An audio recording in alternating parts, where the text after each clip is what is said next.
Plus de 700 personnalités, parmi lesquelles notamment les chefs des institutions de la République, des députés, des sénateurs et des représentants de partis et regroupements politiques, tous membres de l'Union sacrée de la Nation, se sont retrouvés au chapiteau de la Cité de l'Union africaine ce samedi 22 février 2025 pour entendre le message du président de la République Félix-Antoine Tshisekedi Tshilombo, garant de la Nation, face à la situation de la guerre d'agression du Rwanda dans la partie est de la République démocratique du Congo.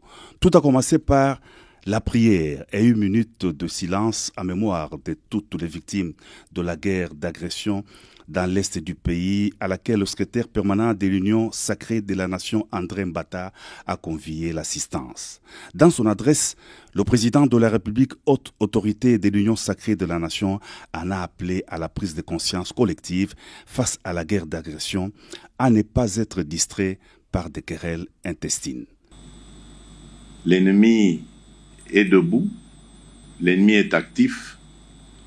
L'ennemi, ce n'est pas seulement celui que vous voyez. D'ailleurs, ce que vous voyez n'est que de l'agitation.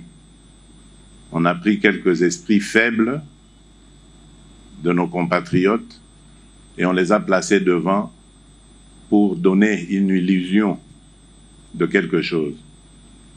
Et je peux vous dire ici que cette illusion ne restera qu'illusion.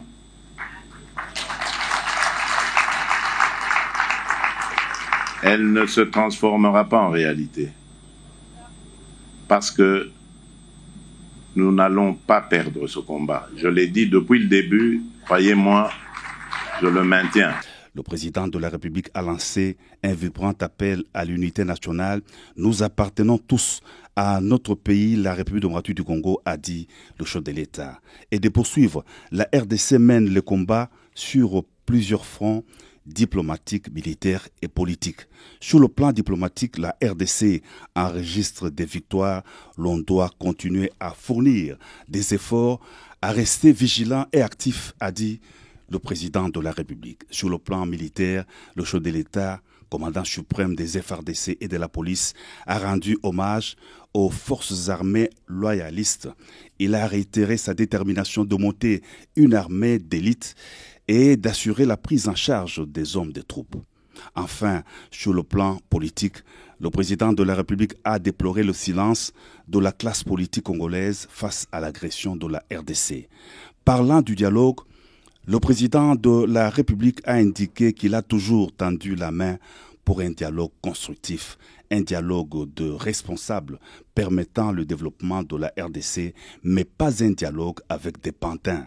Le chef de l'État a salué la prise de position actuelle de la communauté internationale face à l'agression du Rwanda. Il a aussi vivement condamné les attaques des ambassades lors des manifestations de la population. Président